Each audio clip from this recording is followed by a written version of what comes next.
The best book to read is the Bible. The best book to read is the Bible. If you read it every day, it will help you all the way. Oh, the best book to read is the Bible. Dear brothers and sisters in the Lord, ప్రభునందు ప్రియమైన సహోదరి సహోదరులారా, today's verse for our meditation is taken from the book of Isaiah chapter 60 verse 10. ఈ రోజు మన ధ్యానం కొరకు యెషయా గ్రంథం 60వ అధ్యాయము 10వ వచనం నుండి తీసుకొనబడింది.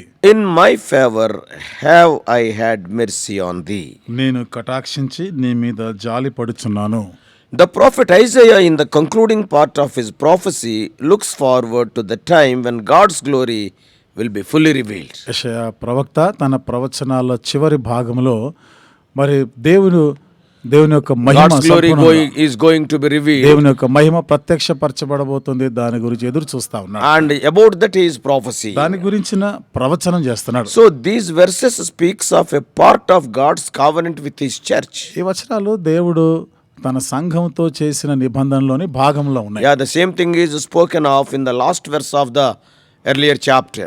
ఆ విషయాలే అంతకుముందు అధ్యాయాల్లో కూడా చివరి మాటలో రాయబడ్డాయి. And the blessings here promised are the fruits of the word and spirit there promised. ఇక్కడ వాగ్దానం చేయబడినటువంటి ఆశీర్వాదాలు ఏమిటంటే వాక్యము మరియు ఆత్మ వలన వచ్చిన ఫలం వలన. So the long continuance of the church even unto the utmost ages of time was there promised.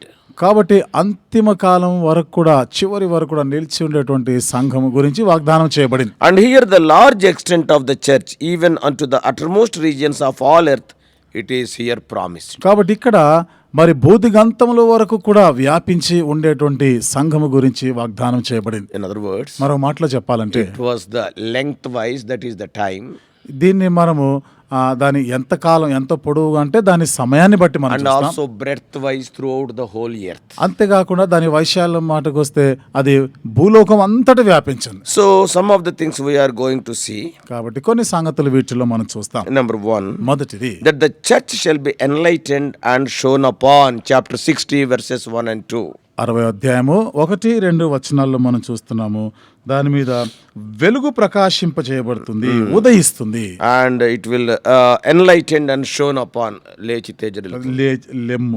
తేజరిల్లుతుంది. And secondly, రెండవది that it shall be enlarged and great additions made to it to join in the service of the Lord. కాబట్టి దేవుని యొక్క సేవలో అది చేర్చబడడానికి అది ఎంతో విశాలపరచబడుతుంది. Yeah, the church is going to be enlarged. సంఘము విశాలము కాబోతుంది. That is from verses 3 to 8. 3-8 వచనాల్లో ఆ మాటలు And చూస్తాం. thirdly, మూడవది that the new convert shall greatly serviceable to the church and to the interests of the church. నూతనంగా మార్పు చెందిన వారు సంఘములో చేయబడవలసినటువంటి సేవలు పరిచయాలు వారు చేయవారు ఉంటారు. And that is from 9 to 13. 9-13 వచనాలు. And if you read fourthly from verses 14 to 16, 14-16 వచనాల్లో 4వ సంగతి చూడొచ్చు. that the church shall be in great honor and reputation among men. మనుషుల మధ్య సంఘానికి ఎంతో గౌరవం ఘనత వస్తుంది, And పేరు వస్తుంది. fifthly, 5వది verses 17 and 18, 17-18 that వచనాలు. it shall enjoy a profound peace and tranquility. కాబట్టి ఇది ఎంతో లోతైన ప్రగాఢమైనటువంటి సమాధానము నెమ్మదిని అనుభవించేదిగా ఉంటుంది. And sixthly, 6వది from 19 to 22, 19-22 వచనాలు. that the members of it being all righteous, the glory and joy of it shall be everlasting. కాబట్టి అందులో ఉన్నటువంటి ఆ వ్యక్తులందరూ కూడా నీతిమంతులుగాను వారు ఇప్పుడు ప్రకాశిస్తూ ఉండేవారుగా ఉంటారు. That's why their glory and joy shall be everlasting. అందుకనే అది వారి యొక్క మహిమ నిత్యమైనటువంటి మహిమ వెలుగుగా ఉంటుంది. So now this has some reference to the peaceable and prosperous condition which the Jews were sometimes in. కాబట్టి మరి ఆయా Sometime సందర్భాల్లో back they were enjoying this peace and prosperity. కొంతకాలం క్రితము యూదులైన వారు ఈ యొక్క సమాధానము, అభివృద్ధిని, నెమ్మది కలిగిన జీవితాన్ని వారు జీవిస్తూ ఉండేవారు. After they return out of captivity into their own land. వారి చెర జీవితం నుండి స్వదేశానికి తిరిగి వచ్చిన తర్వాత. But it certainly looks further. అయితే ఇంకా ముందుకి మన ఈ విషయాలు చూడొచ్చు. And was to have its full accomplishment in the kingdom of Messiah. అది మెస్సయా వచ్చిన ఆ రాజ్యంలో పూర్తిగా అది స్థాపించబడవలసి The ఉంది. enlargement of that kingdom by the bringing of Gentiles into it. అన్యజనులను దీనిలో తీసుకొని వచ్చటం వలన ఈ రాజ్యము, ఈ సంఘం అనేది ఇంకానూ And the విస్తరించబడుతుంది. spiritual blessings in heavenly things by Christ Jesus with which it should be enriched. పర సంబంధమైన ఆత్మ సంబంధమైనటువంటి ఆశీర్వాదాలతో క్రీస్తునందు అవి ఎంతో ఐశ్వర్యవంతమైనదిగా ఉంటుంది. And all the earnests of eternal joy and glory it will enjoy. మరి నిత్యమైనటువంటి సంతోషము మహిమ అది అనుభవించేదిగా ఉంటుంది. As we heard often, అనేక పర్యాయాలు మనం విన్న ప్రకారం prophecies of the Bible can be applied in various ways. Bible గ్రంథంలో ఉన్న ప్రవచనాలు వేరు వేరు విధాలుగా వాటిని అన్వయింపదగినవి. They are true to the generation in which they were proclaimed, literally true. చూడండి, ఏ తరములో అయితే అవి ప్రవచించబడి ఉన్నాయో, ప్రకటన చేయబడి ఉన్నాయో ఆ తరం వారి విషయంలో అవి వాస్తవమే ఉన్నాయి. And secondly, రెండవది, they can be applied for the future happenings. ఇవి భవిష్యత్తులో జరగబోయే వాటికి కూడా అన్వయింపజేయవచ్చు. And thirdly, మూడవది, they can be applied to our individual life. ఇవి మన వ్యక్తిగత జీవితాలకు కూడా అన్వయించుకోవచ్చు. So that's why prophecy is almost ageless or timeless. అందుకనే ప్రవచనాలన్నీ కూడా దానికి సమయంతో పని లేదు, అన్ని కాలాల్లోకి సరిపోయినవి. And the promises made to the church in the foregoing verses are here repeated, ratified and enlarged upon. సంఘం గురించి చేయబడినటువంటి వాగ్దానాలు ఆ వచనాల్లో అవి విశాలంగా విస్తరించబడే దాని గురించి చెప్పబడేది. And they are repeated here again. మరలా చెప్పబడుతున్నాయి. And they are designed still for the comfort and encouragement of the Jews after they return out of captivity. యూదులు చెర నుండి తిరిగి వచ్చిన తర్వాత వారు ఆదరించబడేదానికి, వారు ఎంతో నెమ్మది సమాధానంగా ఉండే దాని గురించి కూడా చెప్పబడింది. But certainly looking further to the enlargement and advancement of the gospel church and the abundance of the spiritual blessings with which it shall be enriched. అయితే నిశ్చయముగా అవి ఆత్మ సంబంధమైనటువంటి ఆశీర్వాదాలతో అవి నింపబడుతూ ఆ సంఘము విశాలమవుతూ విస్తరించబడే దాని గురించి కూడా మనం సువార్త వ్యాపించబడే దాని గురించి చూస్తున్నాం. So these prophecies can be applied even to the end time church. కాబట్టి ఈ ప్రవచనాలు ఈ అంత్యకాలంలోని సంఘానికి కూడా అన్వయింపజేసుకోవచ్చు. God will be very gracious and propitious to them. దేవుడు వారిలా ఎంతో దయగలవాడుగా, వారి కొరకు ఎంతో ప్రాయశ్చిత్తం చేయవాడుగా ఉంటున్నారు. We must begin with that promise because thence all the rest take rise. ఆ వాగ్దానంతో మనం ఆరంభించవలసింది, ఎందుకనగా ఆ తర్వాత అన్నీ కూడా దానిలో నెరవేర్చబడుతున్నాయి. And the sanctuary that was desolate begins to be repaired, and when God causes his face to shine upon it. పాడైపోయినటువంటి ఆ పరిశుద్ధాలయము మరలా ఎప్పుడైతే దేవుడు దాని మీద ప్రకాశించడం మొదలు పెడతాడో అది మరలా దాని మీద కాంతి ప్రకాశింపజేయబడుతుంది. That's what we read in Daniel 9:17. ఈ మాటలు దానియేలు గ్రంథము 9వ అధ్యాయం 17వ వచనంలో చదవచ్చు. All the favor that the people of God find with men is owing to the light of God's countenance and his favor to them. దేవుని యొక్క ప్రజలైనటువంటి వారందరూ కూడా మరి దేవుని యొక్క దయను వారు పొంది ఉంటున్నారు. Now they will find favor in the sight of the people also. ప్రజల దృష్టికి కూడా వారు దయను పొంది ఉంటారు. Why? ఎందుకు? Because the light of God's countenance will fall upon them. ఎందుకనగా దేవుని యొక్క వెలుగు అంటే ఆ ముఖకాంతి వారి మీద ప్రసరింప చేయబడుతుంది. See, let us read Isaiah 60:10. చూడండి, యెషయా గ్రంథం 60వ అధ్యాయం 10వ వచనం చదువుదాం. All shall now make court to thee, for in my wrath I smote thee while thou was in captivity.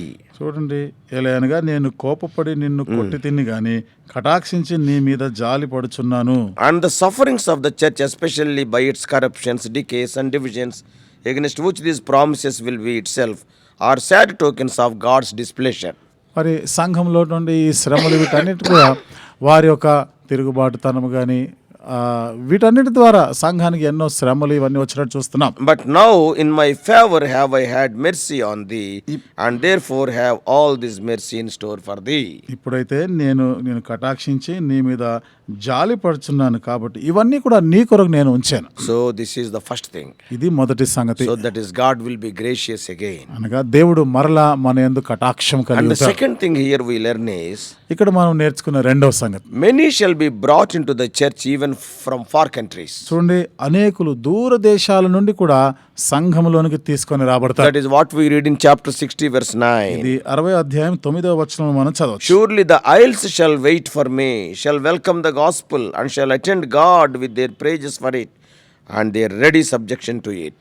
దేవుడైన యెహోవా నామమును బట్టి ఆయన నిన్ను శృంగారించినందున ఇశ్రాయేలు పరిశుద్ధ దేవుని నామమును బట్టి దూరము నుండి నీ కుమారులను తమ వెండి బంగారమును తీసుకొని వచ్చుటకు ద్వీపములు నా కొరకు కనిపెట్టుకొనుచున్నవి. Yeah, the ships of Tarshish, the transport ships, they shall lie ready to carry members from far distant regions to the church. తార్షీషు ఓడలు ఇవి దూర ప్రాంతంలో ఉన్న వారిని, అన్యజనులైన వారిని కూడా దేవుని సంఘంలోనికి తీసుకొని రావడానికి అదొక రవాణాగా ఉంటున్నాయి. In other words, మరో మాటలో చెప్పాలి, they will carry the ministers of the church to the remote parts also. కాబట్టి సంఘములో పరిచారకులైన వారిని మారుమూల ప్రాంతాలకు కూడా తరలిస్తూ ఉంటాయి. And to preach the gospel and to bring the souls in to join themselves to the Lord. సువార్త ప్రకటించి ఆత్మలని సంపాదించి వారు కూడా కలిసి దేవునితో సంతోషించేవారుగా We చేస్తారు. have to observe this very carefully. ఈ విషయాలు మనం కొంచెం జాగ్రత్తగా గమనించాలి. Who are brought?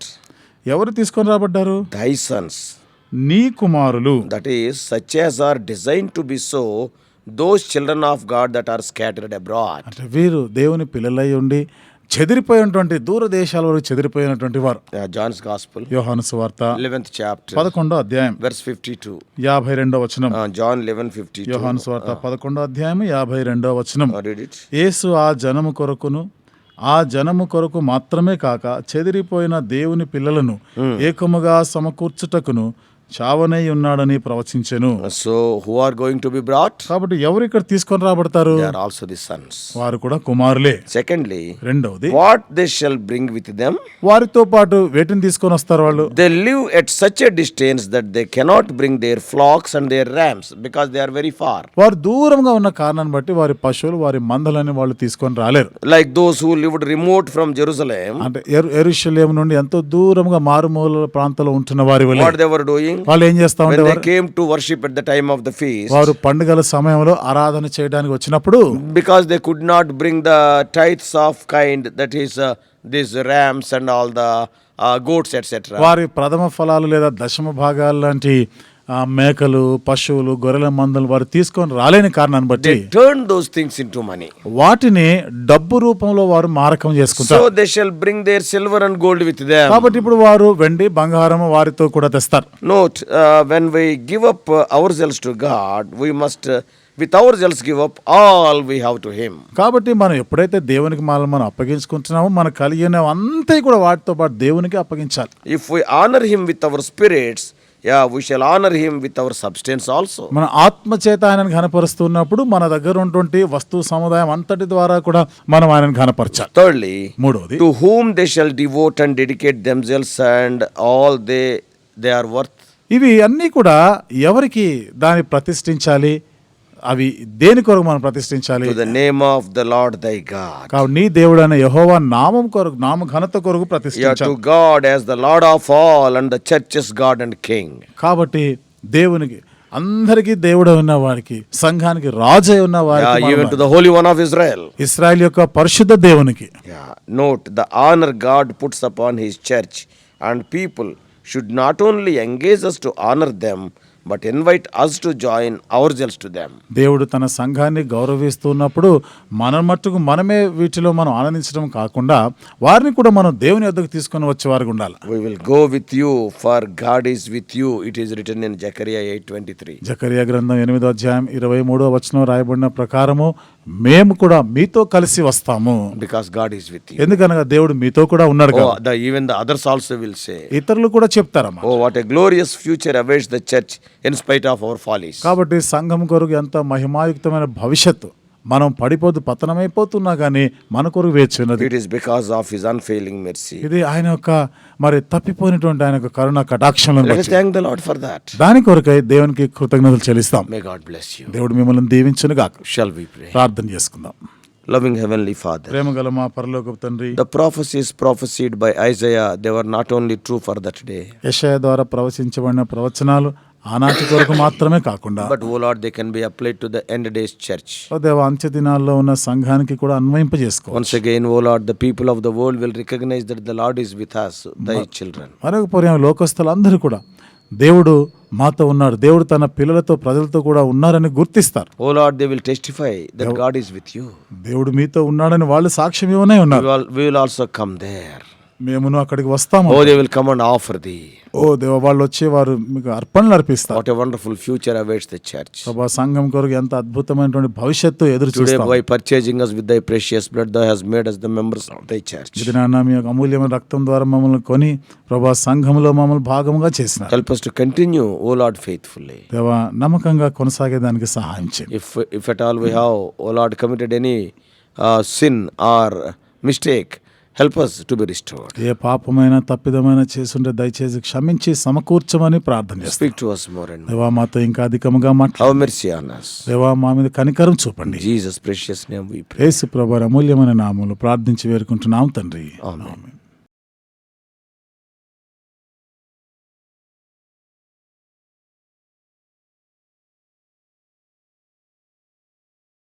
God bless you all.